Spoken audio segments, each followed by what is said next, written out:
स्वामी समर्थ. मी प्रांजली. उद्या विजयादशमी म्हणजे दसरा. 3.5 मुहूर्तांपैकी एक मुहूर्त. ज्यांच्याकडे दसरा तिथी असते त्यांच्याकडे उद्या पूर्णावरणाचा नैवेद्य दाखवून घट हलवले जातात व ज्यांना उपवास आहे तर त्यांचे उपवास जे आहेत ते उद्याच्या दिवशी गोड खाऊन सोडले जातात. उद्याच्या दिवशी सीमोल्लंघन झाल्याच्या नंतर आपल्याला केंद्रात सांगितला जाणारा जो विजय प्राप्ती तोडगा आहे, जो उपाय आहे तो आपल्याला करायचा आहे. तुमच्या घराच्या आजूबाजूला जर दिंडोरी प्रणित श्री स्वामी समर्थ महाराजांचं केंद्र असेल तर तुम्ही तिथे जाऊ शकता आणि तिथे विजय प्राप्ती तोडगा किंवा दसऱ्याचा तोडगा तुम्ही म्हणू शकता. तुम्हाला एक पॉकेट मिळेल. त्या पॉकेटमध्ये तुम्हाला काही वस्तू मिळतील तर त्या आणून त्याचा आपण उपाय करायचा आहे. पण तुमच्या घराच्या आजूबाजूला जर केंद्र नसेल किंवा केंद्र दूर आहे आणि तुम्ही जाऊ शकत नसाल, जसं की मी पण आता जाऊ शकत नाहीये, तर अशा वेळेला आपल्याला उद्या घरी एक उपाय करायचा आहे. हा उपाय केल्याने बऱ्याच वेळेला आपण म्हणतो बघा की माझं नशीबच साथ देत नाहीये, माझं नशीबच साथ देत नाहीये. तर या उपायाने अगदी वर्षभर आपलं नशीब जे आहे ते आपली साथ देऊ लागेल. गुरूंचं पाठबळ जे आहे ते आपल्या सोबत असेल.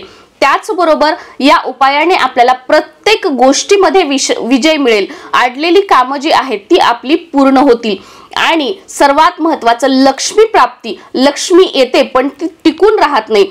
तर धनधान्य टिकून राहण्यासाठी आणि घरामध्ये बरकत होण्यासाठी सुद्धा हा उपाय जो आहे तो अतिशय प्रभावी मानला जातो आणि महत्त्वाचा मानला जातो. आणि विशेष म्हणजे हा जो उपाय आहे तो वर्षातून एकदाच या तिथीला आपल्याला करायचा असतो.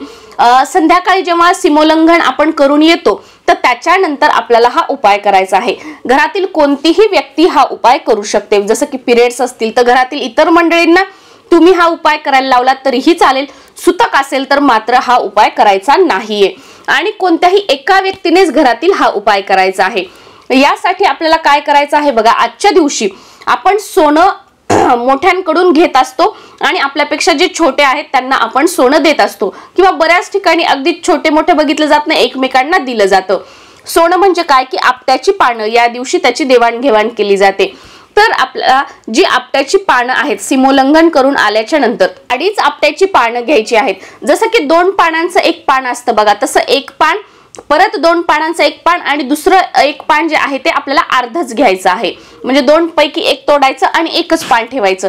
या पद्धतीने आपल्याला 2.5 पान जे आहे ते आपल्याला तुम्ही स्वामींची सेवा करत असाल, तुम्ही स्वामी सेवेकरी असाल तर स्वामींच्या फोटोजवळ, स्वामींच्या चरणाजवळ आपली मनोकामना बोलून, जसं की तुम्हाला यश मिळत नाहीये, तुमचं लक तुमची साथ देत नाहीये ते, किंवा तुम्ही धनप्राप्तीसाठी करणार आहात, जी काही तुमची मनोकामना आहे ती बोलून आपल्याला स्वामींसमोर अर्पण करायचं आहे. याचीच दुसरी एक पद्धत म्हणजे अशी की तुम्ही जनरली आपण जे आपल्याकडे सोन्याची पानं असतात आपण जनरली अशी घ्यायची, किती पण म्हणजे काउंट करायचं नाही, पण 2-3 यापेक्षा जास्त असतील अशा पद्धतीने घ्यायची आणि मनोकामना बोलून स्वामींजवळ आपल्याला अर्पण करायची आहेत. आणि त्यानंतर अर्पण केल्यानंतर मनोकामना बोलत बोलत त्यातले 2.5 पान आपट्याचे आपल्याला घ्यायचे आहेत. आता आपण स्वामींना अर्पण केलं त्याच्यानंतर अर्धा एक तास तरी स्वामींच्या जवळ ते राहू द्या आणि तेवढा वेळ जर तुम्हाला शक्य असेल तर श्री स्वामी समर्थ या मंत्राचा आपल्याला जप करायचा आहे. तुम्ही दत्त महाराजांचे सेवेकरी असाल तर श्री गुरुदेव दत्त या मंत्राचा जप करायचा आहे आपल्याला. आणि आपली मनोकामना डोक्यामध्ये ठेवून, आपलं इंटेन्शन ठेवून की याच्यासाठी मी हे जे आहेत आपट्याची पानं ते आशीर्वाद स्वरूप माझ्या जवळ ठेवणार आहे, ते इंटेन्शन डोक्यात ठेवून आपल्याला अर्धा तास 1 तास जी काही असेल ती सेवा करायची आहे. या दिवशीची तुमची नित्य सेवा जसं की श्री स्वामी समर्थ महाराजांचा 11 माळी जप, तारक मंत्र, ती सेवा राहिली असेल तर तुम्ही ती करून घेऊ शकता हे ठेवल्यानंतर. आणि सेवा झाल्यानंतर परत एक वेळा मनोकामना बोलून ती त्यातली 2.5 पानं आपल्याला घ्यायची आहेत. आणि तुम्ही जर 2.5च पानं अर्पण केली असतील तर ती 2.5 पानं आपल्याला घ्यायची आहेत. स्वामींना मुजरा करायचा आहे, नमस्कार करायचा आहे आणि त्यानंतर ही जी पानं आहेत ती आपल्याला आपल्या तिजोरीमध्ये ठेवायची आहेत. घरामध्ये जिथे आपली तिजोरी आहे त्या तिजोरीमध्ये ठेवायचे आहेत. तुमचा उद्योगधंदा व्यवसाय असेल तर उद्योगधंदा व्यवसायाच्या ठिकाणी आपल्या गल्ल्यामध्ये आपल्याला ठेवायचे आहेत.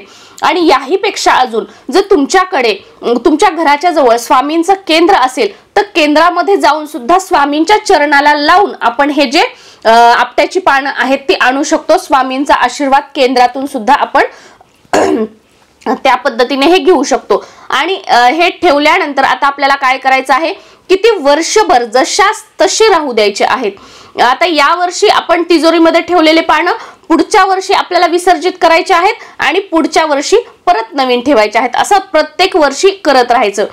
याने आपल्या घरामध्ये बरकत होत आहे, धनधान्यामध्ये वृद्धी होत आहे, आपल्याला यश मिळत आहे, असे बरेच अनुभव तुम्हाला बघायला मिळतील। त्याचबरोबर अजून एक अत्यंत प्रभावशाली उपाय तो म्हणजे की तुमच्या घराच्या आजूबाजूला तुमचे नातेवाईक असतील, तुमचे शेजारी असतील, तुमचे मित्रमंडळी असतील, की बघा आपल्याला कधी कधी असं होतं ना की ह्यांच्या घरात ना खूपच चांगले, त्यांचे मुलं पण खूप चांगले निघाले, चांगले कमावते निघाले, किती सुखी आहे, त्यांच्या घरामध्ये आनंदी वातावरण आहे, पैसा आहे, म्हणजे सगळंच आहे त्यांच्याकडे, काही नाही असं नाही, यांच्यासारखं आयुष्य आपल्याला मिळायला पाहिजे, किती छान ना, असं आपण कोणाबद्दल तरी बोलत असतो।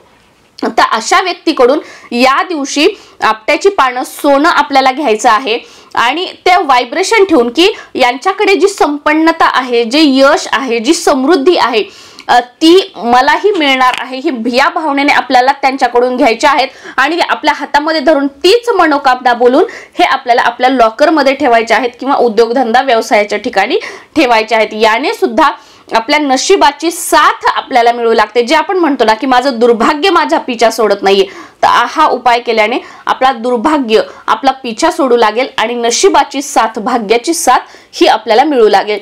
तर हे अत्यंत साधे आणि सोपे दसऱ्याच्या दिवशी विजयादशमी 3.5 मुहूर्तांपैकी एका मुहूर्तावर करण्याचे असे 2 उपाय आहेत।